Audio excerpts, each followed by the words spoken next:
Hello, എല്ലാവർക്കും വണക്കം. എല്ലാവരും ഉണ്ടോ? ഇതാ ഞാൻ കയ്യിൽ കുറച്ച് മാങ്ങ എടുത്ത് വെച്ചിട്ടുണ്ട്. നല്ല ചെറിയ മണമുള്ള മാമ്പഴം. ഇതിനെന്താ പറയാമെന്ന് എനിക്കറിയില്ല. നിങ്ങളുടെ നാട്ടിലെന്ത് പറയും? പറഞ്ഞു നോക്കണേ. ഇന്ന് എനിക്കെന്തോ ഈ മാങ്ങ മേടിക്കണമെന്ന് തോന്നി. പെറുക്കിയെടുത്ത് ഒരു 1/2 കിലോ കേട്ടോ. എന്നിട്ട് നല്ല നോക്കി പെറുക്കിയെടുത്തനെ. പുഴുവൊന്നും ഉണ്ടാവരുതല്ലോ. കഴുകിയിട്ടേ ഒന്ന് കഴിച്ചും കൂടെ നോക്കാം. നമ്മൾ എന്ത് ചെയ്യുന്നതിന് മുമ്പേ നമ്മുടെ ആദ്യം ആ കൊതി തീർത്തേക്കണം, എന്നിട്ട് വേണം ചെയ്യാൻ കേട്ടോ. അപ്പോൾ ഞാൻ കൊതി തീർക്കാൻ വേണ്ടി ഒരു മാങ്ങ നന്നായിട്ട് കഴുകിയെടുത്ത് അതിൻ്റെ തൊലിയൊക്കെ പൊളിച്ച് അപ്പാടെ ഇങ്ങോട്ട് അവനെ ഒന്ന് വായിലോട്ടിട്ട് കൊടുത്തു. എന്താ ടേസ്റ്റ്! പൊളി! ഒരു രക്ഷയില്ല കേട്ടാ. നിങ്ങളും തിന്ന് നോക്കണം കേട്ടാ. വീട്ടിലുണ്ടാ? മതി നിർത്തിക്കോ. ഇനി എന്താ ചെയ്യാൻ പോകുന്നത് നിങ്ങൾ പറഞ്ഞുതരാം കേട്ടാ. ഞാനിതെന്താ ചെയ്യാൻ പോകുന്നതെന്ന് വെച്ചാൽ എല്ലാത്തിൻ്റെയും തൊലി അങ്ങോട്ട് പൊളിച്ച്, അത് അടിപൊളിയല്ലേ, കാണാൻ എന്ത് രസമല്ലേ, മാറ്റി വെച്ചിട്ടോ. എന്നിട്ടൊരു ചട്ടി അടുപ്പത്ത് ഒഴിച്ച്, ഏകദേശം നിങ്ങൾക്ക് പിടികിട്ടിയിട്ടുണ്ടാവും ഞാൻ എന്താ ചെയ്യാൻ പോകുന്നത്. പുളിശ്ശേരി, മാമ്പഴ പുളിശ്ശേരി. അതിന് വേണ്ടിയിട്ടേ കുറച്ച് മാങ്ങയിൽ വെള്ളം ഒഴിച്ചു, ഉപ്പിട്ടു, മഞ്ഞൾപ്പൊടി, ഒരു തണ്ട് കറിവേപ്പിലയും കൂടി ഇട്ട് നന്നായിട്ട് അടച്ചു വെച്ച് വേവിക്കുന്നതിന് മുമ്പ് കുറച്ച് മധുരവും കൂടി ഇട്ടു കേട്ടോ.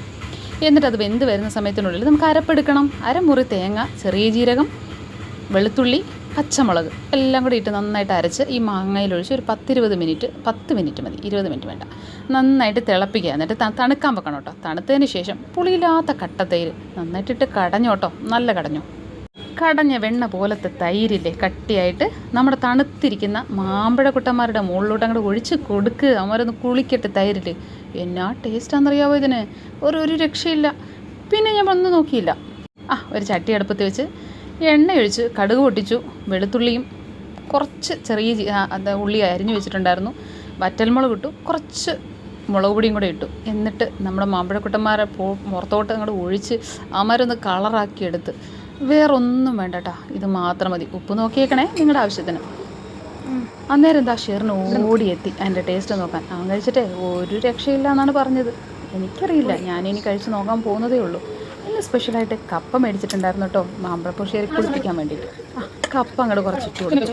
എന്നിട്ട് നമ്മുടെ പുളിശ്ശേരി ഒരു മാങ്ങയും കൂടെ അതിൻ്റെ പുറത്തോട്ട് അങ്ങോട്ട് ഒഴിച്ചു കൊടുത്തു. പിന്നെ രാവിലെ വെച്ച നല്ല മത്തിക്കറി ഉണ്ടായി. ഒഴിച്ചു കൂടാൻ പറ്റുമോ?